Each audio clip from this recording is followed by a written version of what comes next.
लोक सेवा एकेडमी के इस नए विश्लेषण में स्वागत है। आज हम पश्चिम एशिया के एक ऐसे जियोपॉलिटिकल भूकंप की बात करने वाले हैं जिसने लिटरली पूरी दुनिया को चौंका कर रख दिया है। हम बात कर रहे हैं ईरान और पाकिस्तान के बीच हुई उस नई स्ट्रेटेजिक डील की जिसने रातों रात इस पूरे रीजन का नक्शा ही बदल दिया है।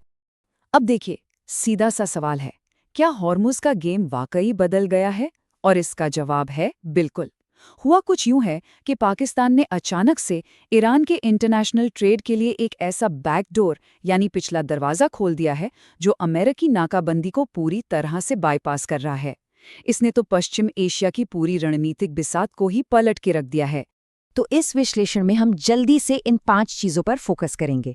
ये नई ईरान पाक डील क्या है, कैसे यह हॉर्मुज़ ब्लॉकेड को बाईपास कर रही है, इसमें चीन और उसके सीपैक रूट का क्या रोल है, बैकडोर डिप्लोमेसी कैसे काम कर रही है, और सबसे जरूरी बात, भारत के लिए ये इतना बड़ा रणनीतिक खतरा क्यों है।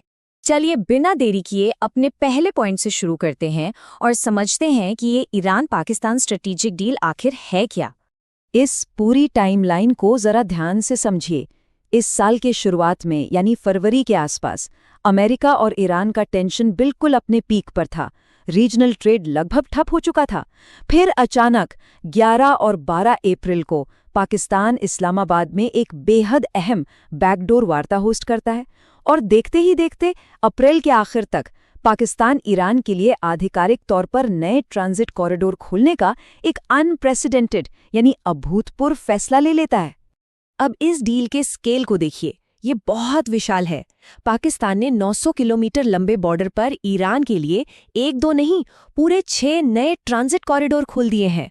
ग्वादर, कराची, तफ्तान, गप, मंड, पिशिन और लियारी रूट। जरा सोचिए, ईरान के लिए ये कितनी बड़ी लॉजिस्टिक राहत है।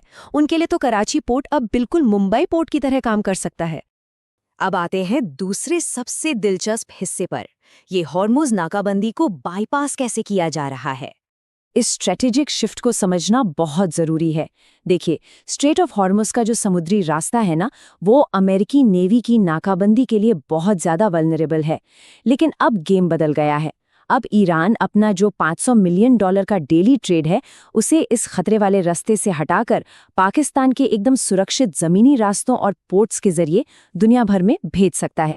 लेकिन अब सवाल उठता है कि अमेरिका कुछ कर क्यों नहीं रहा। तो यहाँ कैच है।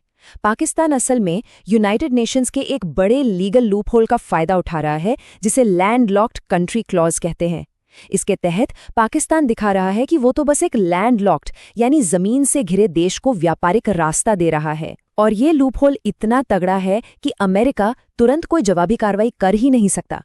चलिए अब अपने तीसरे पॉइंट पर चलते हैं और देखते हैं कि इस पूरी कहानी में चीन और उसके सीपैक रूट की क्या भूमिका है। अगर आप जियोपॉलिटिक्स को क्लोजली फॉलो करते हैं तो ये पॉइंट आपके लिए बहुत क्रूशियल है। इस डील ने न केवल ईरान को बचाया है, बल्कि चीन पाकिस्तान इकोनॉमिक कॉरिडोर यानी सीपैक में एक नई जान फूंक दी है। इससे पूरे रीजन में एक बहुत बड़ा और आपस में जुड़ा हुआ ट्रेड नेटवर्क बन रहा है। अब ये रूट असल में काम कैसे करेगा, स्टेप बाय स्टेप समझते हैं। ईरानी तेल 900 किलोमीटर का बॉर्डर पार करके सीधा ग्वादर पोर्ट पहुंचेगा। वहां से ये सारा कार्गो सीपैक रूट पकड़कर हमारे पीओके यानी पाकिस्तान ऑक्यूपाइड कश्मीर से होते हुए सीधा चीन के शिनजियांग प्रांत तक जाएगा। मतलब पश्चिमी देशों की नौसैनिक नाकाबंदी का कोई डर ही नहीं। चीन को ग्वादर के जरिए सीधा और सस्ता ईरानी तेल मिल रहा है। तो देखा जाए तो ये तीनों के लिए एकदम perfect win win win situation है। चीन को सस्ता तेल और सेफ जमीनी रास्ता मिल गया, ईरान सैंक्शन से बचकर अपनी इकोनॉमी को डूबने से बचा रहा है, और पाकिस्तान को अफगानिस्तान वाले टेंशन से छुटकारा मिल गया, क्योंकि अब वो ईरान के रास्ते सीधे कजाकिस्तान और उज़्बेकिस्तान जैसे सेंट्रल एशियन मार्केट्स तक पहुंच सकता है। लेकिन यहाँ एक बड़ा सवाल आता है जो हमारे चौथे सेक्शन का विषय है, बैकडोर डिप्लोमेसी और सैंक्शंस। सवाल ये है कि वॉशिंगटन आखिर इतना खामोश क्यों है। एक्सपर्ट्स का मानना है कि अमेरिका खुद ही चाहता है कि ईरान बात करने के लिए नेगोशिएटिंग टेबल पर आए, और बिना किसी इकोनॉमिक लालच के ईरान कभी बात नहीं करता। तो हो सकता है कि अमेरिका ने ही एक प्रेशर रिलीज वॉल्व के तौर पर पाकिस्तान के जरिए इस कॉरिडोर को मौन स्वीकृति दे दी हो। और ये बात वाकई हैरान करने वाली है। याद है ना ट्रंप के टाइम का वो सख्त अमेरिकी कानून जो ईरान, रूस और नॉर्थ कोरिया के साथ व्यापार करने वालों पर भारी पेनल्टी लगाता है। लेकिन इसके बावजूद पाकिस्तान बिना किसी बड़े अमेरिकी आर्थिक प्रतिबंध का सामना किए इतनी बड़ी डील को बड़े आराम से ब्रोकर कर ले गया। फाइनली हम आते हैं अपने सबसे अहम और आखिरी सेक्शन पर। भारत के लिए इसका क्या मतलब है और रणनीतिक चुनौतियां क्या हैं? आइए इस सवाल पर सीरियसली बात करते हैं। पाकिस्तान, ईरान और चीन का ये जो नया ट्राइलैटरल नेक्सस या त्रिपक्षीय गठजोड़ बन रहा है ना, ये भारत के लिए गंभीर जियोपॉलिटिकल टेंशन्स क्यों पैदा कर रहा है? देखिए, डिफेंस एनालिस्ट्स की चिंताएं बिल्कुल साफ हैं। पहली बात, पीओके के रास्ते चीन पाकिस्तान का गठजोड़ और ज्यादा मजबूत हो रहा है। दूसरी बात, जैसे जैसे ईरान सीपेक की तरफ झुक रहा है, कूटनीतिक तौर पर उसकी भारत पर निर्भरता कम हो रही है। और सबसे बड़ा खतरा, ईरान के चाबहार पोर्ट में भारत ने जो करोड़ों डॉलर का इन्वेस्टमेंट किया है, अब वो साइडलाइन होता दिख रहा है। इससे सेंट्रल एशियन मार्केट्स में भारत की पकड़ कमजोर हो सकती है। आप इसे ऐसे समझिए कि यहाँ दो बिल्कुल अलग अलग विजन आपस में टकरा रहे हैं। एक तरफ चीन का सपोर्ट वाला सीपेक रूट है, जो पूरी तरह से ऑपरेशनल हो चुका है और ग्वादर का फुल यूज कर रहा है।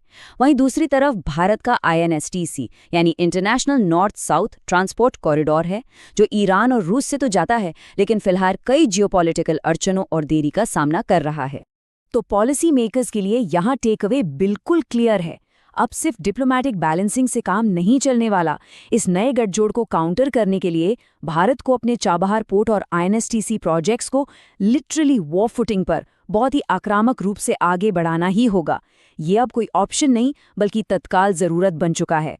तो जैसे जैसे एशिया की इस जियोपॉलिटिकल बिसात पर मोहरे तेजी से बदल रहे हैं, सवाल ये है कि नई दिल्ली इस मास्टर स्ट्रोक का जवाब कैसे देगी? क्या भारत अपने चाबहार और INST प्रोजेक्ट्स को इतनी तेजी से पुश कर पाएगा कि वो इस खतरनाक नए त्रिपक्षीय नेक्सस को टक्कर दे सके? इसी बड़े सवाल के साथ आज का ये विश्लेषण हम यहीं खत्म करते हैं।